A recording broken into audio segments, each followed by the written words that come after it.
നമസ്കാരം. ഇന്ന് നമുക്ക് പൊട്ടറ്റോ വെച്ചിട്ട് ഒരു പെരളൻ ഉണ്ടാക്കാം. ഒരു പ്രത്യേക ടേസ്റ്റാണ് കേട്ടോ ഈ കറിക്ക്. അപ്പോൾ അത് ഉണ്ടാക്കാൻ വേണ്ടിയിട്ട് ആദ്യം തന്നെ ഇതുപോലെ ഒരു പാൻ വെച്ചെടുത്തിട്ടുണ്ട്.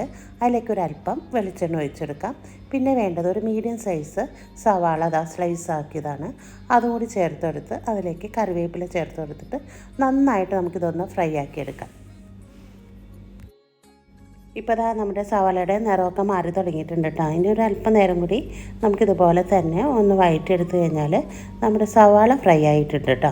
ഇനിയിപ്പോൾ ഇതുപോലെ ഒരു പാത്രത്തിലേക്ക് ഞാനിത് മാറ്റി വയ്ക്കുകയാണ് കേട്ടോ. ഇനി അതേ പാനിലേക്ക് തന്നെ ഒരല്പം വെളിച്ചെണ്ണ ഒഴിച്ചെടുത്തിട്ട് 1/2 കിലോ ഉരുളക്കിഴങ്ങാണ് കേട്ടോ ഞാൻ എടുത്തിരിക്കുന്നത്. അത് ഇതുപോലെ വലിയ കഷ്ണമായിട്ടാണ് കേട്ടോ കട്ട് ചെയ്തെടുത്തിരിക്കുന്നത്. അതിലേക്ക് ഒരു 4-5 എരിവുള്ള പച്ചമുളക്, കറിവേപ്പില, ആവശ്യത്തിനുള്ള ഉപ്പ് ഇതെല്ലാം ചേർത്ത് കൊടുത്തിട്ട് ഒന്ന് മിക്സാക്കി കൊടുക്കാം. ഇനിയിപ്പോൾ ഇതിലേക്ക് ഒരു 1/4 ടീസ്പൂണോളം മഞ്ഞൾപ്പൊടി കൂടി ചേർത്ത് കൊടുത്തിട്ടുണ്ട് കേട്ടോ. പിന്നെ ഞാൻ ഇതിലേക്ക് ഒരു തുള്ളി വെള്ളം പോലും ഒഴിച്ചു കൊടുത്തിട്ടില്ല കേട്ടോ. എണ്ണയിൽ തന്നെയാണ് കേട്ടോ ഈ ഉരുളക്കിഴങ്ങ് നമ്മൾ വേവിച്ചെടുക്കുന്നത്. ഒന്ന് അടച്ച് വെച്ചിട്ടുണ്ട്. പിന്നെയും ഒന്ന് ഇളക്കിയിട്ട് കൊടുത്ത് നമ്മളൊരു കഷ്ണം ഇഞ്ചിയും 3-4 വെളുത്തുള്ളിയൊക്കെ ഇടികല്ലിലൊന്ന് ചതച്ചെടുത്തതാണ്. അതും കൂടി ഇതിലേക്ക് ചേർത്ത് കൊടുത്തിട്ടുണ്ട്. എന്നിട്ട് നന്നായിട്ടൊന്ന് മിക്സാക്കി കൊടുക്കാം. എന്നിട്ട് വീണ്ടും അടച്ച് വെച്ച് നമുക്കിതൊന്ന് കുക്ക് ചെയ്തെടുക്കാം.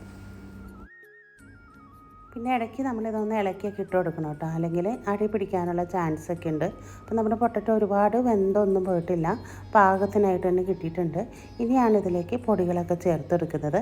അപ്പോൾ ഞാൻ 1.5 ടീസ്പൂൺ കാശ്മീരി ചില്ലി പൗഡറാണ് കേട്ടോ ചേർത്ത് കൊടുത്തിരിക്കുന്നത്.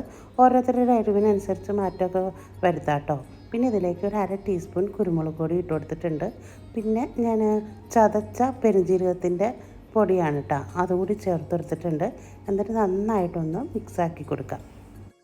അപ്പോൾ നമ്മുടെ പൊട്ടറ്റോ ഒട്ടും കുഴഞ്ഞൊന്നും പോയിട്ടില്ല കേട്ടോ, നല്ല സൂപ്പറായിട്ട് കിട്ടിയിട്ടുണ്ട്. ഇനി ഇതിലേക്ക് ഒരു ചെറിയ തക്കാളി കട്ട് ചെയ്തതാണ് കേട്ടോ, അതുകൂടി ചേർത്ത് കൊടുക്കാം. എന്നിട്ട് ഇത് ഒന്ന് കൂട്ടി യോജിപ്പിച്ചിട്ട് നമുക്കിതൊന്ന് പതുക്കെ ഒരു 5 മിനിറ്റ്സ് കുക്ക് ചെയ്തെടുക്കാം. പിന്നെ അതിലേക്ക് കറിവേപ്പിലയും കൂടി ചേർത്ത് കൊടുത്തിട്ടുണ്ട്.